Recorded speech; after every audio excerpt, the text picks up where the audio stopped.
கர்த்தருடைய பரிசுத்த நாமம் மகிமைப்படுவதாக. இந்த மாதத்தினுடைய வாக்குத்தத்தம் சங்கீத புஸ்தகம் 118 சங்கீதம் 15 வசனம் வாக்குத்தத்தம். இந்த மாதத்தினுடைய வாக்குத்தத்தத்தை ஒருவர் வாசிப்போம். 118 சங்கீதம் 15 வசனம். நீதிமான்களுடைய கூடாரங்களில் இரட்சிப்பின் கெம்பீர சத்தம் உண்டு, கர்த்தரின் வலது கரம் பராக்கிரமம் செய்யும். கர்த்தருடைய பரிசுத்த நாமம் மகிமைப்படுவதாக. நீதிமான்களுடைய கூடாரங்களில் இரட்சிப்பின் கெம்பீர சத்தம் உண்டு, கர்த்தரின் கரம் பராக்கிரமம் செய்யும். கர்த்தருடைய பரிசுத்த நாமம் மகிமைப்படுவதாக. இதுதான் இந்த மாதத்தினுடைய வாக்குத்தத்தம். முதலாவதாக நாம் பார்க்கிறோம், நீதிமான் என்று நாம் எதத்திலே என்ன செய்கிறோம் பார்க்கிறோம். தேவ நாமத்திற்கு மகிமையுண்டாவதாக. நீதிமான்கள் என்று தேவன் யாரை சொல்லுகிறார் என்று நாம் கவனிக்க வேண்டும். தேவ நாமத்திற்கு மகிமையுண்டாவதாக. நீதிமான்கள் என்று சொல்லப்படும் பொழுது அவர்கள் ரட்சிக்கப்பட்டவர்களாக காணப்படுகிறார்கள். ரட்சிப்பு என்றால் என்ன? பாவத்திலிருந்தும் சாபத்திலிருந்தும் விடுதலையாக்கப்பட்டவர்கள். தங்களுடைய பாவங்களை அறிக்கை செய்யும் பொழுது பாவங்களை நமக்கு மன்னித்து நம்முடைய எல்லா அநியாயத்தை நீக்கி நம்மை சுத்திகரிப்பதற்கு அவர் உண்மையும் நீதியும் உள்ளவராக இருக்கிறார் என்று நாம் வேதத்தில் என்ன செய்கிறோம் பார்க்கிறோம். தேவ நாமத்திற்கு மகிமையுண்டாவதாக. பாவத்தோடு வாழுகிறவர்களை வேதம் நீதிமான்கள் என்று சொல்லாதபடி அவர்களை துன்மார்க்கர்கள், பாவிகள் என்று என்ன செய்யப்படுகிறது இந்த வேதம் அழைப்பதை நாம் என்ன செய்கிற பார்க்கிறோம். அப்படி என்றால் இந்த நீதிமான் என்று சொல்லும் பொழுது இவர்கள் ரட்சிக்கப்பட்டவர்கள், இவர்கள் பரிசுத்தமாக்கப்பட்டவர்கள், இயேசு கிறிஸ்துவை ஆராதிக்கிற பரிசுத்த தேவனாகிய இயேசு கிறிஸ்துவை ஆராதிக்கிற தேவ பிள்ளைகளாக காணப்படுகிறார்கள். பாவத்தோடு இருக்கிறவர்களை பாவி என்று வேதம் சொல்லுகிறது. அருமையான தேவனுடைய பிள்ளைகளே, துன்மார்க்கத்தில் வாழுகிறவர்களை துன்மார்க்கன் என்று வேதம் சொல்லுகிறது. தேவ நாமத்திற்கு மகிமையுண்டாவதாக. அதனால் அதை நாம் எங்கே பார்க்க முடிகிறது என்று சொன்னால், சங்கீதம் 1 சங்கீதத்தினுடைய 1 வசனத்திலே நாம் வாசிக்க முடியும். அந்த இடத்துல 1 சங்கீதத்தினுடைய 1 வசனத்தை வாசிங்க. துன்மார்க்கருடைய ஆலோசனையில் நடவாமலும் பாவிகளுடைய வழியில் நில்லாமலும் பரியாசக்காரர் உட்காரும் இடத்தில் உட்காராமலும் கர்த்தருடைய வேதத்தில் பிரியமாயிருந்து இரவும் பகலும் அவருடைய வேதத்தில் தியானமாய் இருக்கிற மனுஷன் பாக்கியவான். தேவ நாமத்திற்கு மகிமை உண்டாவதாக. அப்ப நம்முடைய வாழ்க்கையிலே பாவத்திலிருந்து விடுதலையாக்கப்பட்டவர்களே அவர்கள் நீதிமான்கள் என்று சொல்லப்பட்டிருக்கிறது. தேவநாமத்திற்கு மகிமையுண்டாவதாக.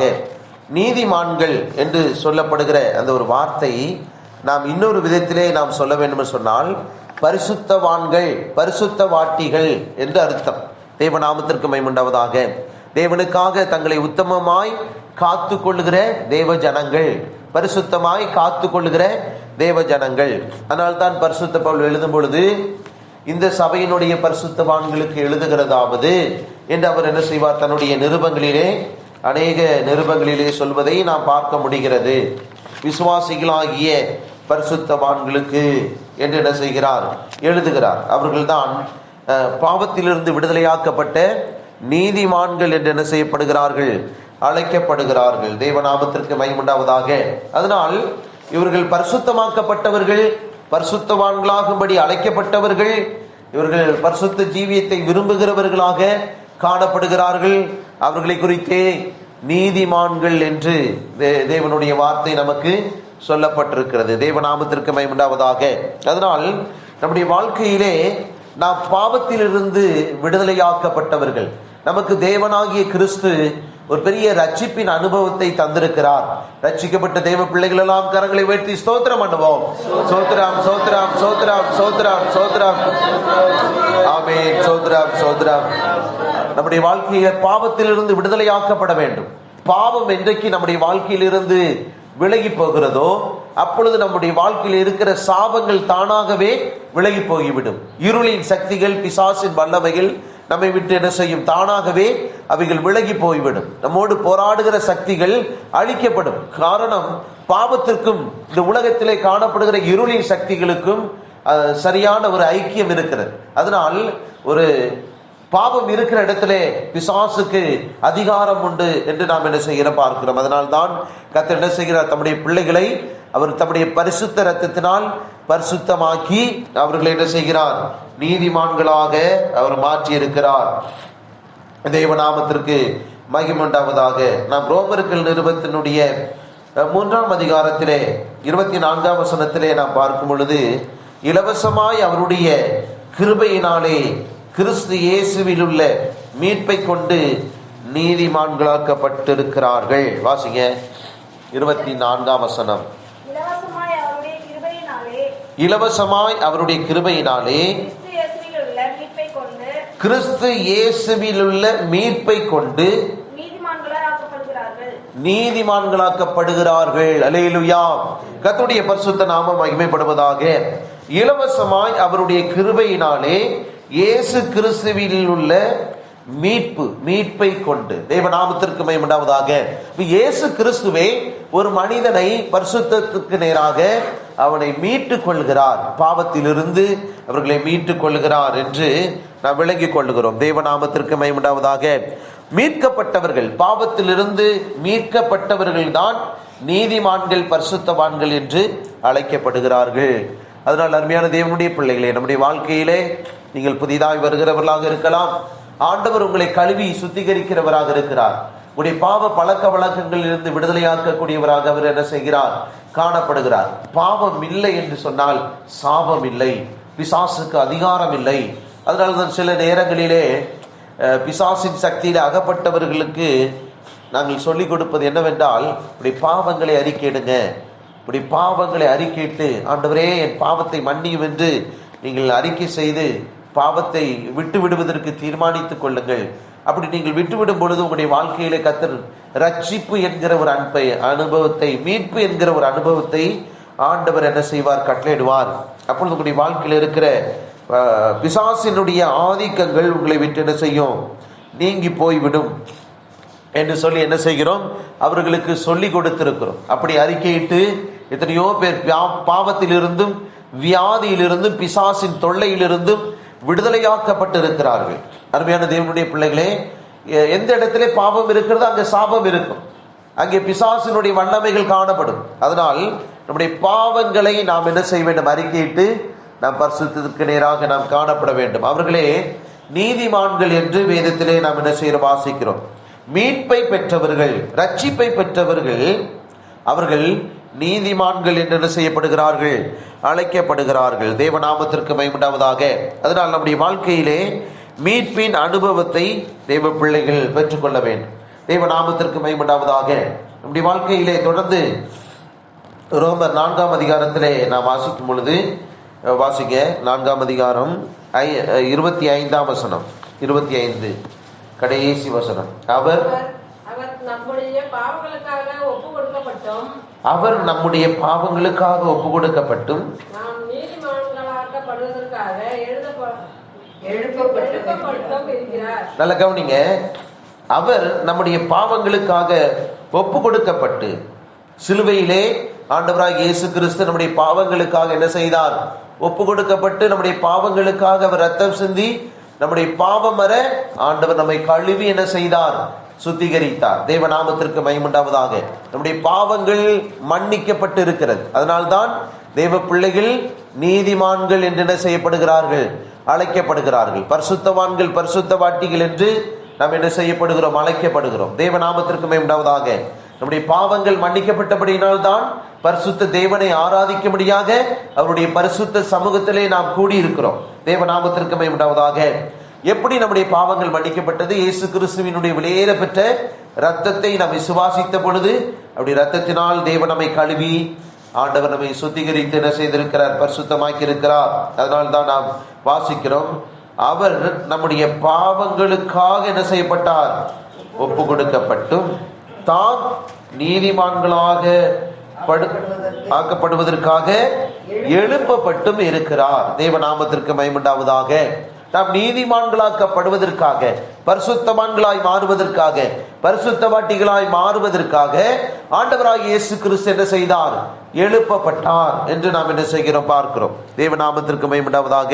அருமையான தேவனுடைய பிள்ளைகளே, அதனால் நம்முடைய வாழ்க்கையிலே தேவன் தந்திருக்கிற இந்த ரட்சிப்பின் அனுபவம் நம்மை நீதிமான்களாக மாற்றிக் கொண்டிருக்கிறது. நம்மை பரிசுத்தவான்களாய் மாற்றி கொண்டிருக்கிறது. தேவன் நம்மை நீதிமான்களாய் மாற்றி வைத்திருக்கிறார். தேவநாமத்திற்கு மகிமையுண்டாவதாக. நம்முடைய வாழ்க்கையில வருகிற பல பாவ சக்திகளை ஆண்டுடைய பிள்ளைகள் என்ன செய்ய முடியும்? இயேசு கிறிஸ்துவினுடைய இரத்தத்தினால் நாம் ஜெயிக்க முடியும். தேவநாமத்திற்கு மகிமையுண்டாவதாக. ஏனென்றால் ஆண்டவராய் இயேசு கிறிஸ்து என்ன செய்திருக்கிறார்? நம்முடைய வாழ்க்கையிலே நம்மை பரிசுத்தப்படுத்தி இருக்கிறார் அவருடைய இரத்தத்தினால். தேவநாமத்திற்கு மகிமையுண்டாவதாக. கல்வாரி சிலுவையிலே சிந்தப்பட்டதான இயேசுவின் இரத்தம் நம்முடைய வாழ்க்கையிலே கிரியை செய்யக்கூடியதாக என்ன செய்கிறது? காணப்படுகிறது. தேவநாமத்திற்கு மகிமையுண்டாவதாக. அதனால் ரோமர் 8ஆம் அதிகாரத்திலே நாம் வாசிக்கும் பொழுது கர்த்தருடைய வார்த்தை அங்கு சொல்லப்படுகிறது.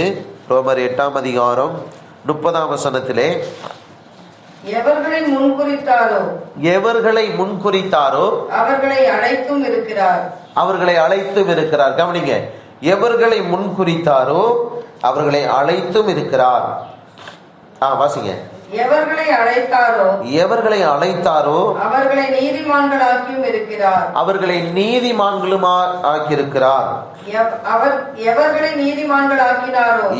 நீதிமான்களாக்கினாரோ அவர்களை மகிமைப்படுத்தியும் இருக்கிறார். தேவநாமத்திற்கு மகிமையுண்டாவதாக. தேவனுடைய பிள்ளைகளுடைய வாழ்க்கையிலே இந்த மகிமைப்படுத்தி இருக்கிறார். நீதிமான்களாக மாற்றிய அவர்களை மகிமைப்படுத்தியும் இருக்கிறார். தேவநாமத்திற்கு மகிமையுண்டாவதாக. இந்த மகிமை என்று சொல்வது நம்முடைய வாழ்க்கையில இருக்கிற சாட்சியின் ஜீவியம். அருமையான தேவனுடைய பிள்ளைகளே, நாம் சாட்சியின் ஜீவியம் செய்கிறதான அனுபவத்தை காண்பிக்கிறது. ஒரு காலத்திலே குடிகாரர்களாக இருந்திருப்பார்கள். ஒரு காலத்திலே சகோதரிகள் பலவிதமான கெட்ட வார்த்தைகளை பேசி சண்டை போடுகிற அனுபவத்திலே காணப்பட்டு இருப்பார்கள். ஆனால் இந்த நாட்களிலே ரட்சிக்கப்பட்ட உடனே கர்த்தருடைய குணாதிசயங்களை மாற்றுகிறார். நான் இனி சண்டை போடுகிறவர் அல்ல, சமாதானம் பண்ணுகிறவள் என்று என்ன செய்வார்கள்? தங்களுக்குள்ளே தீர்மானம் பண்ணி கொள்ளுகிறார்கள். நான் தெருவில் நின்று இனிமேல் நான் சண்டை போட மாட்டேன். ஆண்டவர் என்னை ரட்சித்திருக்கிறார், என்னை மீட்டு கொண்டிருக்கிறார். என் வாழ்க்கையில் ஆண்டவராகிய கிறிஸ்து அவர் என்ன செய்திருக்கிறார்? அவர் கிரியை செய்து என்னை ரட்சித்தபடினால் என் வாழ்க்கையில இருந்த அந்த பொல்லாத குணங்களை ஆண்டவர் மாற்றி இருக்கிறார். ஒரு காலத்திலே தெருவில் நின்று சண்டை போடுவேன் என்று சொன்னால் என்னை பார்த்து 10 பேரும் என்னுடைய ஊரே நடுங்கும். அப்படிப்பட்ட ஒரு அனுபவத்திலே நான் பெரிய ஒரு சண்டைக்காரி. ஆனால் இந்த நாட்கள் ஆண்டவராகிய இயேசு கிறிஸ்து என்னை மீட்டு கொண்டபடினால், என்னை ரட்சித்தபடினால் என் வாழ்க்கையிலே என்னை என்ன செய்வதில்லை, யாரும் சண்டைக்காரின்னு சொல்வதில்லை. அந்த அக்கா ரொம்ப மாறிட்டாங்க, நம்முடைய குணங்கள் ரொம்ப மாறிடுச்சு. அதுதான் தேவனுடைய நாம மகிமைக்காக தேவன் நம்ம என்ன செய்கிறார்? உருவாக்கி வைத்திருக்கிறார். எவர்களை நீதிமான்களாக்கினாரோ அவர்களை மகிமைப்படுத்தியும் இருக்கிறார். ஒரு மகிமையுள்ள சாட்சியின் ஜீவியத்தை கர்த்தர் தம்முடைய பிள்ளைகளுக்கு கொடுப்பதை நாம் என்ன செய்கிறோம்? பார்க்கிறோம். அதே போல சகோதரர்கள் என்ன செய்வார்கள்? பலவிதமான பழக்க வழக்கங்களுக்கு அடிமைப்பட்டு இருந்திருப்பார்கள். குடிகாரர்களாக காணப்படுவார்கள். இன்னும் சிலர் பக்தி என்று சொல்லி பல இடங்களுக்கு சுத்தி கொண்டு இருந்திருப்பார்கள். பீடி சிகரெட்ல அடிமைப்பட்டு இருந்திருப்பார்கள். அருமையான தேவனுடைய பிள்ளைகளை அப்படிப்பட்ட அனுபவத்திலிருந்து கர்த்தர் என்ன செய்கிறார்? தம்முடைய சகோதரர்களை என்ன செய்கிறார்? விடுதலையாக்குகிறார். குணாதிசயங்களை மாற்றுகிறார். அதனால் நாம் பார்க்கிறோம், தேவன் அழைத்த நீதிமான்களை அவர் என்ன செய்கிறார்? மகிமையுள்ள சாட்சியாக கர்த்தர் என்ன செய்கிறார்? நிறுத்துகிறார். அதனால் தேவ பிள்ளைகளாகிய நாம் ஆண்டவருக்கு சாட்சி உள்ளவர்களாக ஜீவிப்பதற்கு இதுவரைக்கும் கர்த்தர் நமக்கு உதவி செய்திருக்கிறார். அதற்காக ஸ்தோத்திரம் பண்ணுவோம். சோத்ரம் சோத்ரம் சோத்ரம் சோத்ரம் சோத்ரம் சோத்ரம் சோத்ரம் சோத்ரம் சோத்ரம் சோத்ரம் சோத்ரம் சோத்ரம். ஆமென். அருமையான தேவ பிள்ளையே, நம்முடைய வாழ்க்கையிலே இந்த சாட்சியுள்ள ஜீவியத்தை இயேசுதான் நமக்கு என்ன செய்தார்? கொடுத்தார். ஒரு காலத்தில் நாம் பல விதங்களிலே நம்முடைய ஊர்களிலே நாம் பேசப்பட்டவர்களாக காணப்பட்டிருப்போம். நம்முடைய சகோதரிகளை பார்ப்போம் என்றால் பல காரியங்களை என்ன செய்வார்கள்? சொல்லியிருப்பார்கள். சண்டைக்காரி என்றும் பொல்லாதவள் என்றும் பல விதமான பட்டங்களை வைத்து என்ன செய்திருப்பார்கள்? உங்களை அழைத்திருப்பார்கள். ஆனால் இயேசு சாமி கிட்ட போன பிற்பாடு அவருடைய குணாதிசயங்கள் மாறிவிட்டது, அவருடைய பேச்சு மாறிவிட்டது, அவருடைய காரியங்கள் எல்லாம் மாறிவிட்டது. இப்பொழுது அவருடைய வாயை திறந்தால் அவர்கள் ஸ்தோத்திரம் ஸ்தோத்திரம் என்று சொல்லுகிறார்கள். அவருடைய வீடுகளிலே ஜெபம் நடக்கிறது. அவர்கள் எப்பொழுதும் ஆண்டவருடைய சத்தத்தை கேட்கிறார்கள். அவருடைய வாயிலிருந்து புறப்படுகிற வார்த்தை என்னுடைய வாழ்க்கையில ஒரு சமாதானத்துக்கு ஏதுவாக காணப்படுகிறது என்று சொல்லி உங்களுடைய குணாதிசயங்களை அவர்கள் என்ன செய்ய வேண்டும்? சாட்சியாய் சொல்ல வேண்டும். அதுதான் தேவன் உங்கள் மூலமாக மகிமைப்படுகிற ஒரு அனுபவத்தை அது குறிக்கிறது. தேவ நாமத்திற்கு மகிமையுண்டாவதாக. நாம் தேவனுடைய நாமத்திற்கு மகிமையாக ஜீவிக்கக்கூடியவர்கள், அதே போல் சகோதரர்களும் அப்படிப்பட்ட அனுபவத்திலே வாழக்கூடியவர்கள். தேவ நாமத்திற்கு மகிமை உண்டாவதாக. அருமையான தேவனுடைய பிள்ளைகள், அதனால் நம்முடைய வாழ்க்கையிலே நம்முடைய தேவனாகிய கிறிஸ்து நம்மை எவ்வளவாய் நேசித்து பாருங்க, இப்படிப்பட்ட ஒரு மேலான ஒரு அனுபவத்தை நமக்கு என்ன செய்கிறார், கொடுக்கிறார். நாம் இனி பாவி அல்ல, நாம் நீதிமான்களாக்கப்பட்டவர்கள். நாம் பரிசுத்தவான்களும் பரிசுத்தமாட்டிகளுமாக தேவன் நம்மை மாற்றி வைத்திருக்கிறார். எதற்காக? நாம் உன்னதமான தேவனுடைய சமூகத்தில் நாம் ஆராதிப்பதற்காகவும் இயேசு கிறிஸ்து வரும்பொழுது அவரை சந்திப்பதற்காகவும் தான் கர்த்தர் நம்மை இப்படிப்பட்ட அனுபவத்துக்கு நேராக என்ன செய்கிறார், நம்மை நடத்துகிறார். தேவ நாமத்திற்கு மகிமையுண்டாவதாக. அருமையான தேவனுடைய பிள்ளைகளே, நாம் சங்கீத புஸ்தகம் 1 சங்கீதம் 6 வசனத்தை நாம் வாசிப்போம். 1 சங்கீதம் 6 வசனம். 1 சங்கீதம் 6 வசனத்தை வாசிப்போம். கர்த்தர் நீதிமான்களினுடைய வழியை அறிந்திருக்கிறார், தேவ நாமத்திற்கு மகிமையுண்டாவதாக. நீதிமானுடைய வாழ்க்கையை கர்த்தர் என்ன செய்திருக்கிறார், அறிந்திருக்கிறார். தேவ பிள்ளைகளுடைய வழி வாழ்க்கை அவருக்கு நன்றாக தெரியும். நாம் எப்படிப்பட்ட ஒரு வாழ்க்கை வாழ்ந்து கொண்டிருக்கிறோம் என்பது கர்த்தர் நன்றாக என்ன செய்திருக்கிறார், அறிந்திருக்கிறார். வழி என்பது நம்முடைய ஜீவியம், நம்முடைய வாழ்க்கையை குறிக்கிறது. தேவநாமத்திற்கு மகிமையுண்டாவதாக. நம்முடைய வாழ்க்கையிலே நம்ம எப்படி ஜீவிக்கிறோம் ஆண்டவருக்காக என்பதை அவர் நன்றாய் அறிந்திருக்கிறார். அதனால்தான் கர்த்தர் நீதிமான்களின் வழியை அறிந்திருக்கிறார், துன்மார்க்கனுடைய வழியோ அழியும். தேவநாமத்திற்கு மகிமையுண்டாவதாக. நாம் சில நேரங்கள் நினைப்போம், துன்மார்க்கமா ஜீவிக்கிறாங்க, அவங்க நல்லா இருக்காங்க, ஆனால் ஆண்டவருக்காக நான் ஜீவிக்கிறேன், நிறைய பாடுபடுறேன், துன்பப்படுறேன், நிறைய கஷ்டங்கள் என் வாழ்க்கையில் இருக்கிறது. இன்றைக்கும் அருமையான தேவனுடைய பிள்ளைகளே, உடைய வழியை கர்த்தர் என்ன செய்திருக்கிறார், அறிந்திருக்கிறார். தேவநாமத்திற்கு மகிமையுண்டாவதாக. நீ போகிற வழி ஆண்டவருக்கு நன்றாக தெரியும். உடைய வாழ்க்கையில நீ படுகிற பலவிதமான துன்பங்கள் ஆண்டவருக்கு தெரியாமல் இல்லை, அதை நன்றாக அவர் அறிந்தவராக என்ன செய்கிறார், காணப்படுகிறார். நம்முடைய ஜீவிய பாதையிலே சிலர் என்ன செய்வார்கள், தங்களுடைய வாழ்க்கையிலே பல உத்தியோகஸ்தில் இருப்பார்கள். அப்படி இருக்கும் பொழுது நம்ம அவர்களை பார்க்கிறோம், லஞ்சமே வாங்க மாட்டாங்க. அவங்களுக்கு எவ்வளவு துன்பங்கள் இருக்கு தெரியுமா? லஞ்சம் வாங்காம ஜீவிப்பது. ஒரு அதிகாரியா இருப்பாங்க, ஒரு போலீஸ்ல வேலை செய்வாங்க, அல்லது ஒவ்வொரு இடங்களிலே வேலை செய்வார்கள். அவங்க என்ன செய்ய மாட்டாங்க, லஞ்சம் வாங்குவதற்கு தன்னுடைய கரத்தை நீட்ட மாட்டாங்க, லஞ்சம் கொடுப்பதற்கு விரும்ப மாட்டாங்க. நீதிமான் உத்தமனாக ஜீவிக்க வேண்டும், பக்தி வைராக்கியமா ஜீவிக்க வேண்டும். அருமையான தேவனுடைய பிள்ளைகளை, கர்த்தர் தம்முடைய பிள்ளைகளுடைய நீதிமான்களுடைய வழி என்ன செய்திருக்கிறார், அறிந்திருக்கிறார். அந்த நேரத்தில் அவர்களை பரியாசம் பண்ணுகிறவர்கள் அநேகம் இருப்பார்கள். தேவநாமத்திற்கு மகிமையுண்டாவதாக. இப்படி ஒரு மனுஷன், நீ பொழைக்க மாட்ட, நீ இந்த உலகத்தில் வாழ்றது ரொம்ப கஷ்டம், அப்படியெல்லாம் அவர்களை என்ன செய்வார்கள், பயமுறுத்துவதும் கேலி கிண்டல் பரியாசங்கள் செய்வதும் பல தேவ பிள்ளைகளுக்கு நடந்து கொண்டுதான் இருக்கிறது. காரணம், ரட்சிக்கப்பட்ட தேவ பிள்ளைகள் அவர்கள் லஞ்சம் வாங்குவதில்லை, அவர்கள் என்ன செய்வதில்லை, துன்மார்க்கமான காரியங்களுக்கு தன்னுடைய கரத்தை நீட்டுவது இல்லை. அதனால்தான் வேதம் சொல்லுகிறது, நாம் பார்க்கிறோம், யார் தேவனுடைய பர்வதத்தில் ஏறுவான், கைகளில் சுத்தம் உள்ளவனும் என்று நாம் என்ன செய்கிறோம், வாசிக்கிறோம். தேவநாமத்திற்கு மகிமையுண்டாவதாக. அந்த எத்தனாம் சங்கீதம்? 24ஆம் சங்கீதத்தில் வாசிங்க. யார் கர்த்தருடைய பர்வதத்தில் ஏறுவான், யார் கர்த்தருடைய பர்வதத்தில் ஏறுவான், யார் அவருடைய பரிசுத்த ஸ்தலத்தில் நிலைத்திருப்பான். கைகளில் சுத்தமுள்ளவனும், கைகளில் சுத்தமுள்ளவனும், இருதயத்தில் மாசில்லாதவனுமாய் இருந்து தன் ஆத்துமாவை மாயைக்கு ஒப்புக்கொடாமலும் கபடாய் ஆணையிடாமலும் இருக்கிறவனே. தேவநாமத்திற்கு மகிமையுண்டாவதாக. அருமையான தேவனுடைய பிள்ளைகளே, யார் தேவனுடைய பர்வதத்தில் ஏறுவான்? தேவ பிள்ளைகளுக்கு ஒரு பெரிய நம்பிக்கை, விசுவாசம் ரட்சிக்கப்பட்ட உடனே வருகிறது. அவர்கள் ஆண்டவராய் இயேசு கிறிஸ்துவின் வருகைக்கு எப்படியாகிலும் நாம் செல்ல வேண்டும், அவருடைய வருகையில நாம் எடுத்துக்கொள்ளப்பட வேண்டும், ஆண்டவராய் இயேசு கிறிஸ்துவுக்கு உண்மையாய் ஜீவிக்க வேண்டும், பக்தி வைராக்கியத்தோடு ஜீவிக்க வேண்டும் என்று சொல்லி அவர்கள் வைராக்கியமாய் ஜீவிக்கிற நீதிமான்களாக என்ன செய்கிறார்கள், காணப்படுகிறார்கள்.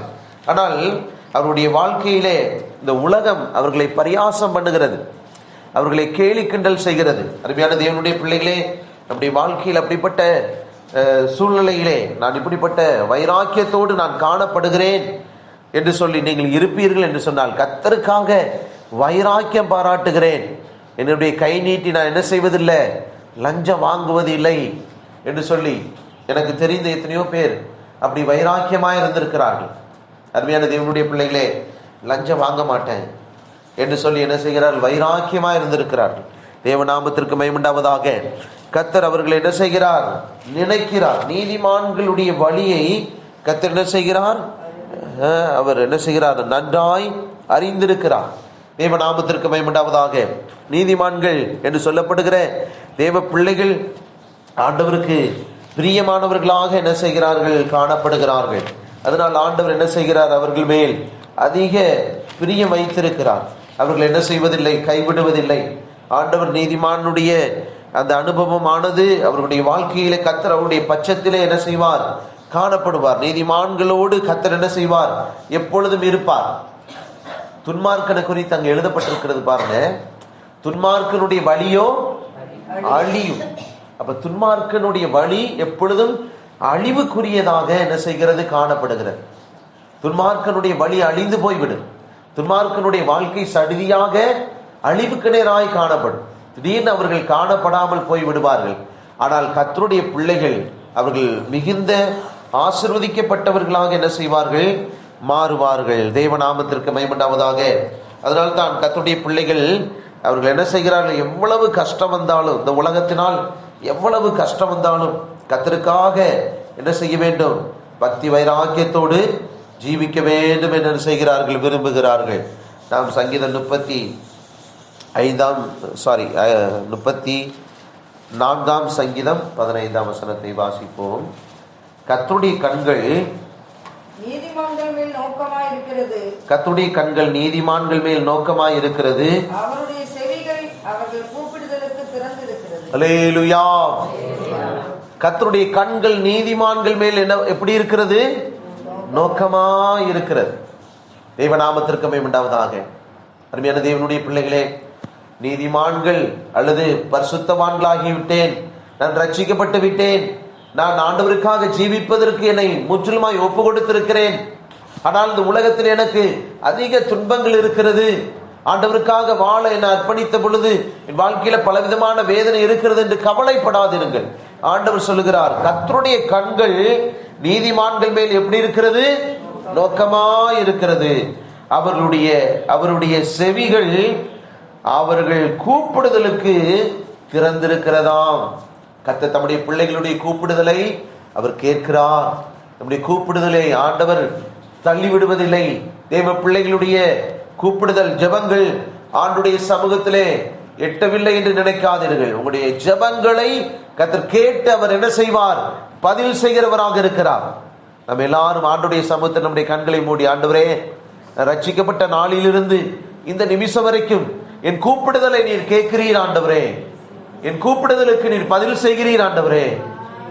நான் எப்பொழுதெல்லாம் நோக்கி கூப்பிடுகிறனோ, ஜெபிக்கிறனோ, அதுதான் கூப்பிடுதல்.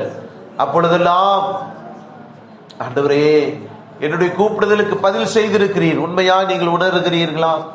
உடைய வாழ்க்கையில் ஆண்டவர் உங்களுடைய கூப்பிடுதலை கேட்டு எத்தனை ஆச்சரியமான காரியங்களை கர்த்தர் உங்களுடைய குடும்பத்தில் உங்களுடைய வாழ்க்கையில செய்திருக்கிறார். அதனால் தேவனுடைய பிள்ளைகள் நீதிமான்கள் மேல், கர்த்தருடைய பிள்ளைகள் மேல் கர்த்தருடைய கண்கள் நோக்கமாய் இருக்கிறது. உனக்கு என்ன செய்ய வேண்டும், உன்னை எப்படி விசாரிக்க வேண்டும், உன் குடும்பத்தை, உன்னுடைய காரியங்களை எப்படிப்பட்டதான நிலைமையிலே உன் குடும்பத்தை கட்டியெழுப்ப வேண்டும் என்று கர்த்தருடைய கண்கள் உண்மையில் நோக்கமாய் இருக்கிறது. அருமையான தேவனுடைய பிள்ளையை, கவலைப்படாதே. கர்த்தர் உன் கூப்பிடுதலை அவர் கேட்கிறார், உன் கூப்பிடுதலுக்கு ஆண்டவர் பதில் செய்கிறார் என்று நாம் என்ன செய்கிற வேதத்திலே வாசிக்கிறோம். அதனால் என் கூப்பிடுதலை நீர் ஒவ்வொரு நாளும் கேட்கிறீர் ஆண்டவரே, என் கூப்பிடுதலுக்கு பதில் உண்டு ஆண்டவரே என்று ஒப்பு கொடுத்து நாம் ஸ்தோத்திரம் பண்ணுவோம். அல்லேலூயா. நன்றி ஆண்டவரே, ஸ்தோத்திரம் பிதாவே, ஸ்தோத்திரம் ஆண்டவரே, ஸ்தோத்திரம் ஆண்டவரே, ஸ்தோத்திரம் பிதாவே, ஸ்தோத்திரம் பிதாவே. ஆமென். சோத்ரம் சோத்ரம் சோத்ரம். ஆமென். அதே அதிகாரத்திலே 17 வசனம், நீதிமான்கள் கூப்பிடும்போது கர்த்தர் கேட்டு அவர்களை அவர்களுடைய எல்லா உபத்திரவங்களுக்கும் நீங்களாக்குகிறார். அல்லேலூயா. கர்த்தருடைய பிள்ளைகள் கூப்பிடும் பொழுது கர்த்தர் எல்லா உபத்திரவங்களுக்கும் தேவன் என்ன செய்கிறார்? அவர்களை நீங்களாக்குகிற தேவனாக காணப்படுகிறார். தேவ நாமத்திற்கு மேம்படாவதாக. அருமையான தேவனுடைய பிள்ளையே, நம்முடைய தேவன் மரித்த தேவன் அல்ல, அவர் ஜீவிக்கிறவர். நம்முடைய கூப்பிடுதலுக்கு அவர் செவி கொடுக்கிறார். வாசித்து பாருங்க, வாசிங்க ஒருவர் 17ஆம் வசனம். நீதிமான்கள் கூப்பிடும் போது கர்த்தர் கேட்டு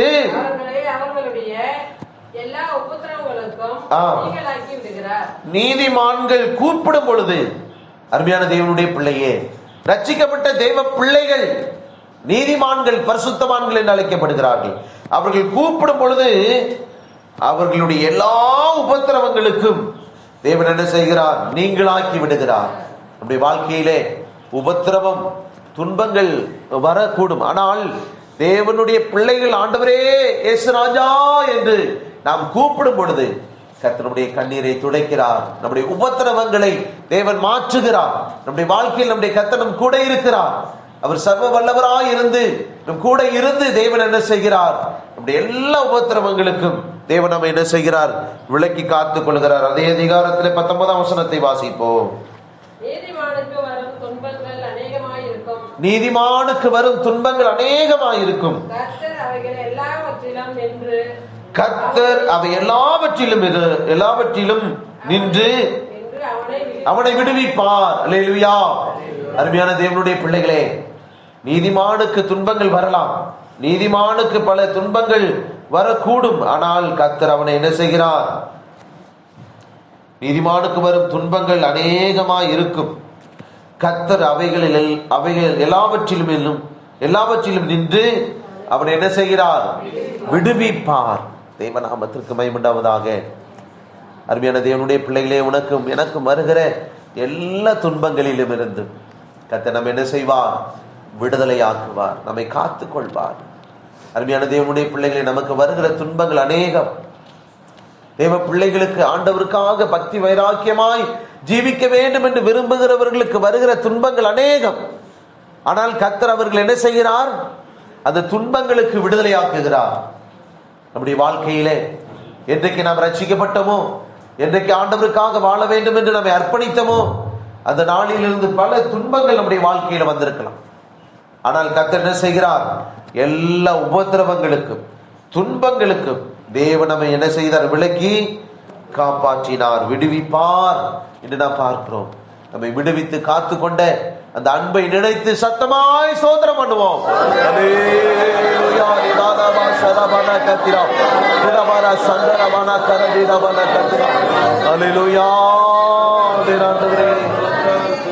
அருமையான தேவ பிள்ளையே, உன்னுடைய துன்பத்திலே கர்த்தர் உன்னை அப்படியே விட்டு விடுவதில்லை. உனக்கு வருகிற பாடுகளிலே கர்த்தர் உன்னை அப்படியே விட்டு விடுவதில்லை. உனக்கு வருகிற உபத்திரவங்களிலே கர்த்தர் உன்னை அப்படியே விட்டு விடுவதில்லை. கர்த்தர் எல்லாவற்றுக்கும் உன்னை விடுவிப்பார், உன்னை காத்துக் கொள்வார் என்று நாம் என்ன செய்கிறோம் பார்க்கிறோம். தேவ நாமத்திற்கு மகிமையுண்டாவதாக. அதன் மேல் நாம் விசுவாசம் வைக்க வேண்டும். அதனால்தான் தேவ பிள்ளைகள் என்ன செய்யணும்? வசனத்தை பிடித்துக் கொள்ள வேண்டும். நமக்கு வருகிற துன்பங்களிலிருந்து கர்த்தர் நம்மை விடுவிக்கிற தேவன். நமக்கு வருகிற உபத்திரவங்களிலிருந்து கர்த்தர் நம்ம என்ன செய்கிறார்? நம்மை விடுதலையாக்குகிற தேவனாக இருக்கிறார். வசனத்தை பிடித்துக் கொள்ள வேண்டும். அருமையான தேவனுடைய பிள்ளைகளே, வசனத்தை பிடித்துக் கொள்ளுகிறவர்கள் விசனத்தில் இருந்தும் துன்பத்தில் இருந்து விடுதலையாக்கப்படக்கூடியவர்கள். பவுல் ஒரு நாள் கப்பல் பிரயாணம் செய்த பொழுது அவருடைய அந்த கப்பல் ஒரு பெரிய சேதத்திற்குள்ளாக மாற்றிக்கொண்டது. அப்படி மாட்டிக்கொண்ட பொழுது அவர் என்ன செய்தார் தெரியுமா? ஒரு கப்பல் துண்டை என்ன செய்தார்? அங்கே ஒரு மரத்துண்டை அவர் பிடித்து கொண்டார். அந்த மரத்துண்டு என்ன செய்தது? அவரை கரை சேர பண்ணினதாக நான் வேதத்தில் என்ன செய்கிறோம் பார்க்கிறோம். அது எதற்கு அடையாளமாக சொல்லுவார்கள்? தேவனுடைய வார்த்தை, ஆண்டவருடைய திருவசனம். திருவசனத்தை உறுதியாய் பற்றி கொள்ளுகிறவர்கள் அவர்கள் அசைக்கப்படுவதில்லை, அவர்கள் காப்பாற்றப்படுகிறார்கள். நமக்கு வருகிற துன்பங்கள் அநேகம் இருக்கலாம், ஆனால் கர்த்தர் என்ன செய்வார்? வாசிங்க 19ஆம் வசனம். நீதிமானுக்கு வரும் துன்பங்கள் அநேகமாயிருக்கும். கர்த்தர் அவைகள் எல்லாவற்றிலும் நின்று என்ன செய்கிறார்? அவனை விடுவிப்பார். தேவ நாமத்திற்கு மகிமையுண்டாவதாக. அதனால் தேவ பிள்ளைகளாகிய நம்முடைய வாழ்க்கையிலே கர்த்தர் நம்மை என்ன செய்திருக்கிறார், அறிந்திருக்கிறார். நம்முடைய வாழ்க்கையில வருகிற துன்பங்களோ உபத்திரவங்களோ எதுவாக இருந்தாலும் கர்த்தர் எல்லாவற்றிலிருந்து நம்மை விடுதலையாக்கி காப்பாற்றி கொண்டிருக்கிறார். நம்முடைய வாழ்க்கையில் நம்முடைய கர்த்தர் நம் கூட இருக்கிறார். நம் கூட இருந்து ஆண்டவர் சொல்லி இருக்கிறார், இதோ உலகத்தின் முடிவு பரியந்தம் சகல நாட்களிலும் நான் உங்களோடு கூட என்ன செய்கிறேன், இருக்கிறேன். அதனால் துன்பத்தை கண்டு சோர்ந்து போய் விடாதீர்கள், உபத்திரவத்தை கண்டு சோர்ந்து போகாதீர்கள். கர்த்தர் உங்களை ஒவ்வொரு நாளும் உங்க கூட இருந்து உங்களை உயிர்ப்பித்து நடத்துவார். உன் கூப்பிடுதலை கர்த்தர் கேட்பார். உபத்திரவத்தின் மத்தியிலே கர்த்தரை நோக்கி நீ கூப்பிடுகிறாயா? துன்பத்தின் நேரத்திலே கர்த்தரை நோக்கி கூப்பிடுகிறாயா? அருமையான தேவனுடைய பிள்ளைகளே, இந்த உலகத்திலே மனிதர்கள் எல்லாம் நம்மை உடைக்கிறவர்களாக, நொறுக்குகிறவர்களாக என்ன செய்வார்கள், காணப்படுவார்கள். பல வார்த்தைகள் மூலமாக, செய்கைகள் மூலமாக. ஆனால் ஆண்டவரை பாருங்கள், உடைக்கப்பட்டவர்களை அவர் என்ன செய்கிறார், உருவாக்குகிறார். இருதயம் நொந்து போனவர்களை அவர் தேற்றுகிறார், ஆற்றுகிறார். அதனால்தான் நாம் உலக மனிதர்களை சார்ந்து கொள்ளக்கூடாது, அல்லது மனிதர்களை சார்ந்து கொள்ளாமல் அருமையான தேவனுடைய பிள்ளைகளே, நம்மை தேற்றுகிற, நம்மை உருவாக்குகிற, உடைக்கப்பட்ட அனுபவத்திலே நம்மை அப்படியே விட்டுவிடாமல் நம்மை சேர்த்து அரவணைத்து நம்மை ஆற்றி தேற்றி நம்மை பலப்படுத்துகிற நம்முடைய ஆண்டவராய் இயேசு கிறிஸ்துவையே சார்ந்து கொள்ள வேண்டும். தீர்மானம் பண்ணுங்க, ஆண்டவரே இந்த உலகத்திலே யாராக இருந்தாலும் அவர்களை நான் சார்ந்து கொள்ளாமல், ஆண்டவரே எனக்கு ஒரு நேசர் உண்டு, அவர்தான் இயேசு ராஜா, அவரை நான் சார்ந்து கொள்ள போகிறேன். ஆண்டவரே உம்மை நான் சார்ந்து கொள்வேன். ஆண்டவரே எனக்கு ஒரு நேசர் உண்டு, அவர்தான் இயேசு ராஜா, எனக்கு ஒரு புகலிடம் உண்டு, அவர்தான் இயேசு ராஜா, எனக்கு ஒரு நேசர் உண்டு. அவரை சார்ந்து கொள்ளுவோம். இயேசு ராஜா, எனக்கு ஒரு புகலிடம் உண்டு, அவர்தான் இயேசு ராஜா, அவர் நல்லவர், சர்வ வல்லவர், அன்பு நிறைந்தவர், அவர் நல்லவர், சர்வ வல்லவர், அன்பு நிறைந்தவர், அவர் நல்லவர், சர்வ வல்லவர், அன்பு நிறைந்தவர். அருமையான தேவனுடைய பிள்ளையே, உலகம் நம்மை உடைக்கக்கூடியது. கர்த்தரோ நம்மை என்ன செய்கிறார், தேற்றுகிறார், உருவாக்குகிறார். அதனால் தான் தேவனுடைய பிள்ளைகள், நீங்கள் உபத்திரவத்தின் வழியாக, துன்பத்தின் வழியாக செல்லும் பொழுது கர்த்தரை நோக்கி நாம் பார்க்க வேண்டும், திருவசனத்தை நாம் பற்றி கொள்ள வேண்டும். தேவ நாமத்திற்கு மகிமையுண்டாவதாக. அருமையான கர்த்தருடைய பிள்ளைகள், அதனால் நம்முடைய எல்லா இக்கட்டிலும் இருந்து கர்த்தர் என்ன செய்கிறார், நம்மை விலக்கி காப்பாற்றுகிற நல்ல தேவனாக அவர் காணப்படுகிறார். தேவ நாமத்திற்கு மகிமையுண்டாவதாக. அருமையான தேவனுடைய பிள்ளைகளே, இன்னொரு விசேஷமான அனுபவங்களை வேதத்திலே காணும்படியாக கர்த்தர் என்னுடைய கண்களை அங்கே என்ன செய்தார், கொண்டு சென்றார். நாம் வாசிக்கிறோம், சங்கீதம் 14ஆம் சங்கீதம், வாசிங்க 5ஆம் வசனம். சங்கீதம் 14:5.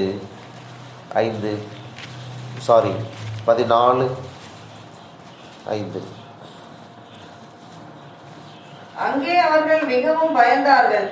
தேவன் நீதிமான்களுடைய சந்ததியோடு இருக்கிறாரே. அல்லேலூயா. சத்தமா ஒரு அல்லேலூயா சொல்லுவோம். நீதிமான், தேவன் நீதிமானுடைய சந்ததியோட என்ன செய்கிறார், இருக்கிறார். கவனிங்க, தேவநாமத்திற்கு மகிமையுண்டாவதாக. அருமையான தேவனுடைய பிள்ளையே, கர்த்தர் நீதிமான்களுடைய சந்ததியை ஆண்டவர் என்ன செய்வதில்லை, கைவிடுவதே இல்லை.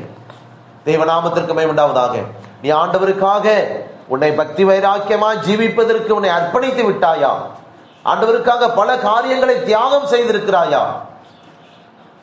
இந்த உலகத்தில் இது வேண்டாம், ஆண்டவருக்காக இதை விட்டுவிட்டேன் என்று சொல்லி உன் வாழ்க்கையில் எதெல்லாம் ஆண்டவருக்காக ஒரு குப்பையை போல தூக்கி போடுகிறாயோ, கர்த்தர் உன்னை என்ன செய்கிறார், நினைக்கிறார்.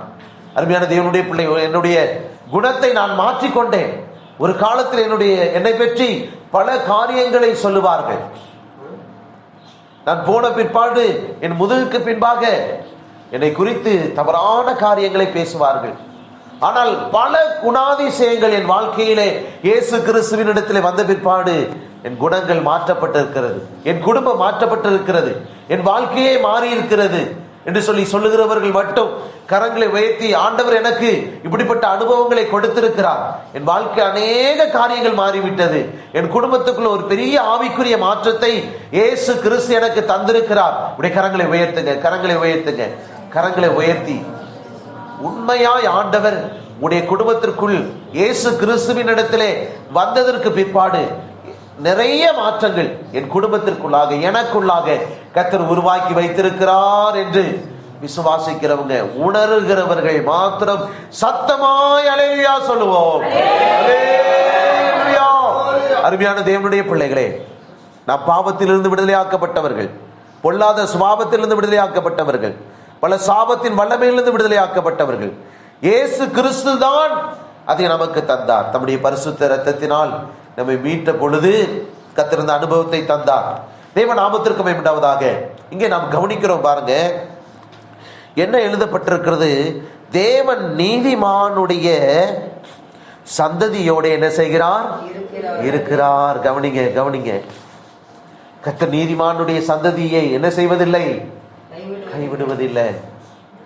நீதிமானுடைய சந்ததியை கர்த்தர் காப்பாற்றுகிறார். நீதிமானுடைய சந்ததி தேவனுடைய சமூகத்தில் நினைவு கூறப்படுகிறது.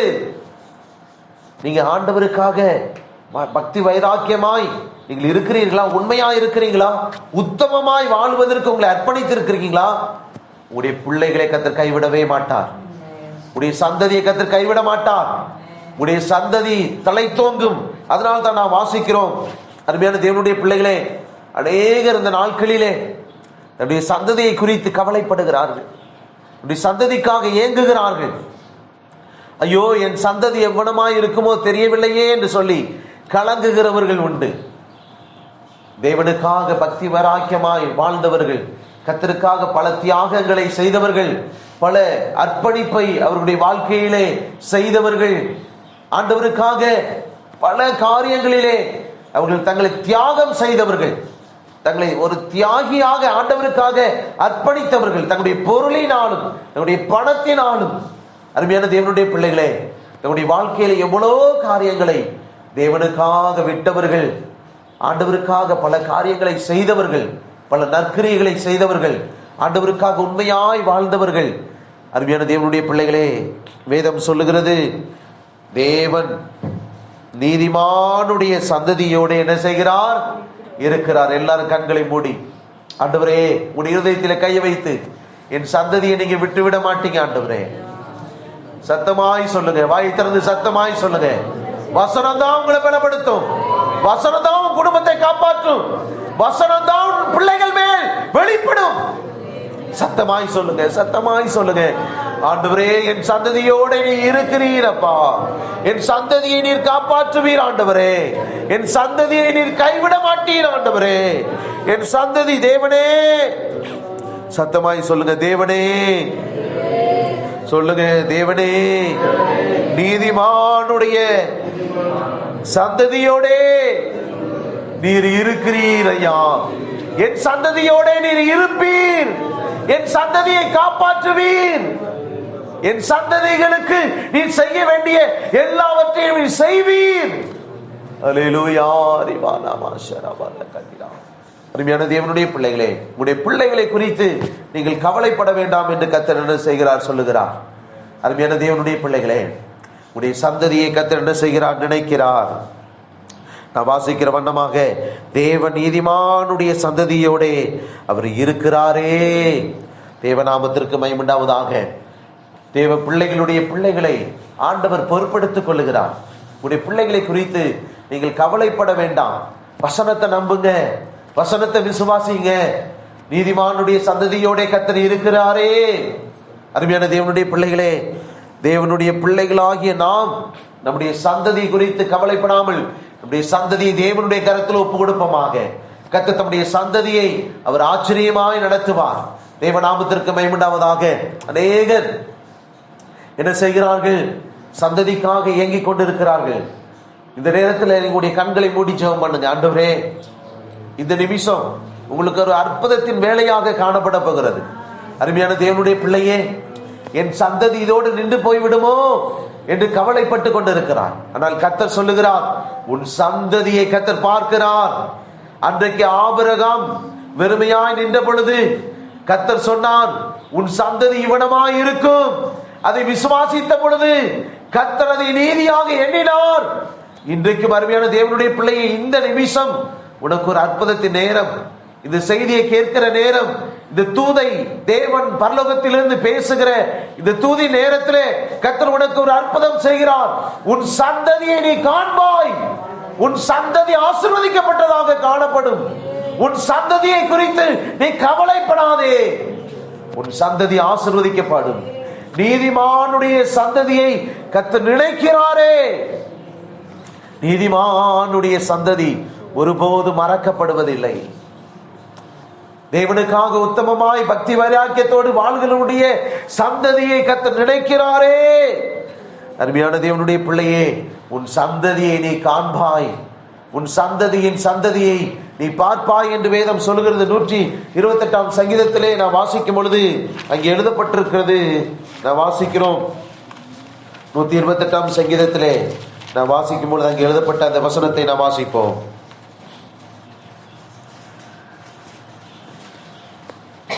6ஆம் வசனம். நீ உன் பிள்ளைகளின் பிள்ளைகளையும் இஸ்ரவேலுக்கு உண்டாகும் சமாதானத்தையும் காண்பாய். விசுவாசியுங்க, நம்புங்க. தேவன் அதை செய்ய வல்லவராக இருக்கிறார். நீ உன் பிள்ளைகளின் பிள்ளைகளை காண்பாய். எத்தனை பேர் விசுவாசிக்கிறீங்க? உங்க வாழ்க்கையில வருத்தப்படாதீங்க. என் சந்ததி நின்று போய் விடுமோ என்று நினைக்காதீங்க. கர்த்தர் உன் சந்ததியை கொண்டு வருவார். உன் சந்ததியை நீ பார்ப்பாய். ஆண்டவருடைய வார்த்தை பொய்யாய் போவதில்லை. அது சத்தியமானது, அது புடமிடப்பட்டது. அருமையான தேவனுடைய பிள்ளையே, இங்கு எழுதப்பட்ட இந்த வார்த்தை இது பொய்யான வார்த்தை அல்ல, இது சத்தியமான வார்த்தை. அருமையான தேவனுடைய பிள்ளைங்க வாசிக்கிறோம். நீ உன் பிள்ளைகளின் பிள்ளையையும் இஸ்ரவேலுக்கு உண்டாகும் சமாதானத்தையும் காண்பாய். தேவனுடைய வசனம் உன் வாழ்க்கையில் நிச்சயமாய் கிரியை செய்யும். தேவனுடைய வசனத்தின்படி கர்த்தர் இந்த வேளையிலே உனக்கு அற்புதம் செய்து கொண்டிருக்கிறார். தேவ பிள்ளையே, உன் பிள்ளைகளின் பிள்ளைகளை நீ காண்பாய். உன் பிள்ளைகளின் பிள்ளைகளை காண்பாய். கர்த்தர் பொய் சொல்லுகிறவர் அல்ல. உன்னை ஏமாற்றக்கூடிய, உன்னை மனமடைவு செய்யக்கூடிய பல வல்லமைகள் இந்த உலகத்திலே கிரியை செய்யலாம். உன்னை சோர்வடைய பண்ணலாம். பல மனிதர்கள் உன் உள்ளத்தை உடைக்கலாம். உன்னை சந்தேகத்திற்குள்ளாக, குழப்பத்திற்குள்ளாக மனிதர்கள் கொண்டு செல்லலாம். ஆனால் கர்த்தருடைய வார்த்தையை நம்பு. அவருடைய வார்த்தையை உறுதியாய் பற்றிக்கொள். இயேசுவே, நீர் இப்படி சொல்லி இருக்கிறீரே, என் தேவனே, என்னை ரட்சித்தவரே, என்னை நீதிமானாய் மாற்றினவரே, என்னை பரிசுத்தமானாய் பரிசுத்தவாட்டியாய் மாற்றினவரே, நீர் இப்படி சொல்லி இருக்கிறீரே இயேசுவே, இது என் வாழ்க்கையில நடக்கும். என் வாழ்க்கையில் இந்த காரியங்கள் நடக்கும். வாசிங்க சத்தமா இந்த வசனத்தை வாசிங்க திரும்ப. நீ உன் பிள்ளைகளின் பிள்ளைகளையும் இஸ்ரவேலுக்கு உண்டாகும் சமாதானத்தையும் காண்பாய். அருமையான தேவ பிள்ளையே, இந்த வார்த்தை சத்தியமானது. கர்த்தர் இதை உன் வாழ்க்கையில நிறைவேற்றுவார். உன் சந்ததியை கர்த்தர் கைவிட மாட்டார். உன் சந்ததி தேவனுடைய சமூகத்திலே காணப்படும். தேவநாமத்திற்கு மகிமையுண்டாவதாக. அதனால்தான் நாம் இங்கே வாசித்தது போல தேவன் நீதிமானின் சந்ததியோடே இருக்கிறாரே. தேவநாமத்திற்கு மகிமையுண்டாவதாக. நீதிமான்கள் தேவனுடைய சமூகத்திலே நினைவு கூறப்படுகிறார்கள். அவருடைய வழிகளை கர்த்தர் அறிந்திருக்கிறார். அவருடைய உபத்திரவங்களை கர்த்தர் மாற்றுகிறார். அவருடைய துன்பங்களை கர்த்தர் மாற்றுகிறார். அருமையான தேவனுடைய பிள்ளையே, ஆண்டவருக்காக நீ செய்த தியாகங்களை அவர் அறிந்திருக்கிறார். ஆண்டவருக்காக உன்னை மாற்றிக்கொண்ட உன்னுடைய குணாதிசயங்கள் அதை கர்த்தர் அறிந்திருக்கிறார். உன்னுடைய குடும்ப சூழ்நிலையை நீ பாராதபடி ஆண்டவருக்காக நீ வாழ்கிற அந்த அனுபவங்களை கர்த்தர் பார்த்து கொண்டிருக்கிறார். எப்பொழுதும் இயேசுவே இயேசுவே என்று 24 நேரமும் ஆண்டவரை நோக்கி கூப்பிடுகிற அந்த சத்தம் தேவனுடைய சமூகத்தில் எட்டிக் கொண்டிருக்கிறது. அருமையான தேவனுடைய பிள்ளையே, உன் வாழ்க்கையிலே தேவன் உன்னை கைவிட மாட்டார். இந்த வசனம் நிச்சயமாக 128ஆம் சங்கீதத்தினுடைய 6ஆம் வசனத்தை எப்பொழுதும் நினைவுறுவாயாக. நீ உன் பிள்ளைகளின் பிள்ளையும் இஸ்ரவேலுக்கு உண்டாகும் சமாதானத்தையும் காண்பாய். தேவநாமத்திற்கு மகிமையுண்டாவதாக. அருமையான தேவனுடைய பிள்ளை, அதனால் கர்த்தர் உன் சந்ததியை விட்டு விடுவாரோ என்று பயப்பட வேண்டாம். உன் சந்ததியை காண்பாய் என்று கர்த்தர் சொல்லுகிறார். உன் சந்ததி நின்று போய் விடுமோ என்று பயப்பட்டு கொண்டிருக்கிறாயோ, கர்த்தர் உன் சந்ததியை காண்பாய். உன் சந்ததி தேவனுடைய சமூகத்திலே காணப்படும் என்று என்ன செய்கிறார் கர்த்தர் சொல்லி இருக்கிறார். உன் பிள்ளைகளின் பிள்ளைகளையும் இஸ்ரவேலுக்கு உண்டாகும் சமாதானத்தையும் காண்பாய்.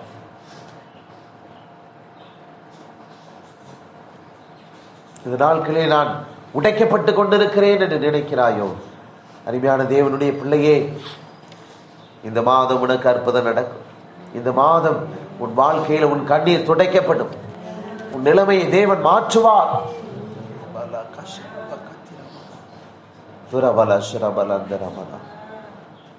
உன் சந்ததியை நீ நினைக்கிறாயோ இல்லையோ, கர்த்தர் அனுதினம் உன்னை நினைத்துக் கொண்டிருக்கிறார். உன் சந்ததியை கர்த்தர் பிறப்பிக்க பண்ணுவார். உன் சந்ததி இல்லாமல் போவதில்லை. உனக்கு உண்டாகும் தேவனுடைய வார்த்தை சத்தியமானது. உன் சந்ததியை குறித்து தேவ பிள்ளையே கவலைப்படாதே. தேவநாமத்திற்கு மகிமை உண்டாவதாக. நாம் தொடர்ந்து நாம் வாசிக்கும் பொழுது, அருமையான தேவனுடைய பிள்ளையே, வேதத்திலே நாம் வாசிக்கிறோம். வாசிங்க சங்கீதம் 37, சங்கீதம் 37 25ஆம் வசனம். 37:25.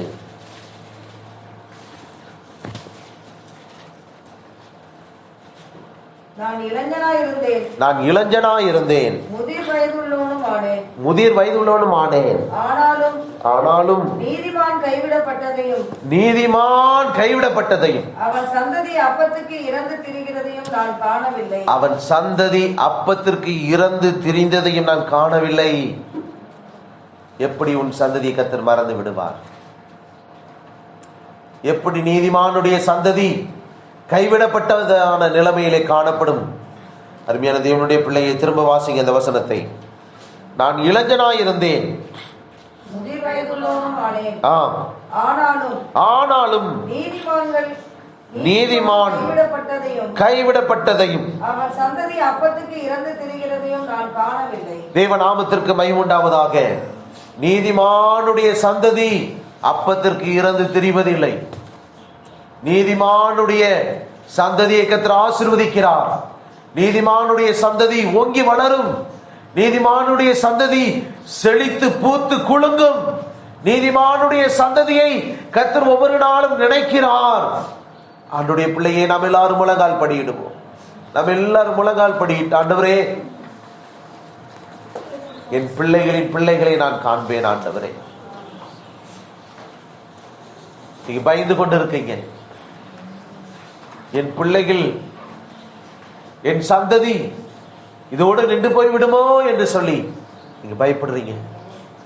ஆனால் கர்த்தருடைய வார்த்தை இப்படியாய் சொல்லுகிறது, உன் பிள்ளைகளின் பிள்ளைகளை நீ காண்பாய். உன் பிள்ளைகளின் பிள்ளைகளை நீ காண்பாய். அதுவரைக்கும் நீ மரித்து போவதில்லை. உன் சந்ததியை நீ கண்டுகொண்டே இருப்பாய். தேவன் உனக்கு நல்ல தீர்க்காயுசை கொடுப்பார். உன் சந்ததியை உன் கண்கள் காணும்.